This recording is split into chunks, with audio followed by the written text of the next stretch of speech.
अवधि digital media, सच की आवाज जनता के साथ। राम राम भैया, नमस्कार। हम सुनील पांडे, आप देखते हैं अवधि डिजिटल मीडिया। आज हम आए अयोध्या जिला के बासुपुर गांव में। यहाँ पे एक व्यक्ति के आरोप बा कि जलमग्न खाते के जमीन पे, सरकारी तालाब के खाते में जमीन पे अवैध अतिक्रमण किन गया बा और बार बार शिकायत के बाद भी अतिक्रमण खाली ना करावा जात बा। इतना ही ना, 420 कई के गलत कोर्ट के आदेश लगाए कि यहाँ कब्जा करे के प्रयास किया जात बा।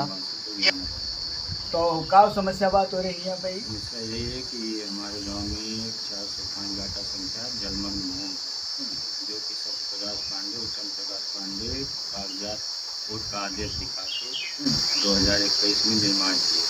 2021 से तहसीलदार के यहाँ मुकदमा चल रहा है। आज तक कोई कोई कार्रवाई नहीं हुई। एक किस खातर जमीन आई का? ये जलमग्न भूमि गड्ढा है। जलमग्न भूमि गड्ढा है, सरकारी तालाब है, तो यहाँ अवैध अतिक्रमण हो जाए तो यहाँ राजस्व विभाग को कार्रवाई ना कर पाए, गिरवावत ना देखभाल नहीं, देखभाल द्वारा जब शिकायत हुई तो उन्होंने आके रोकवा दिया। फिर वही जो उनका फर्जी कागजात था आदेश, उसी के खिलाफ फिर मुकदमा धारा 66 का तहसीलदार के यहाँ दर्ज किया।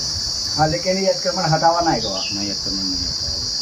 तो यहाँ आपका चाहत है इनका कार्रवाई हो चाहिए? वो जो कागजात लगाए हैं उसको जांच करके सख्त कार्रवाई की जाए और अतिक्रमण जल्द से जल्द हटवावा जाए और 420 का मुकदमा भी दर्ज। अगर कागज फर्जी है तो 420 का मुकदमा दर्ज। विपक्षी कौन है? विपक्षी है चंद्रप्रकाश पांडे, सत्यप्रकाश।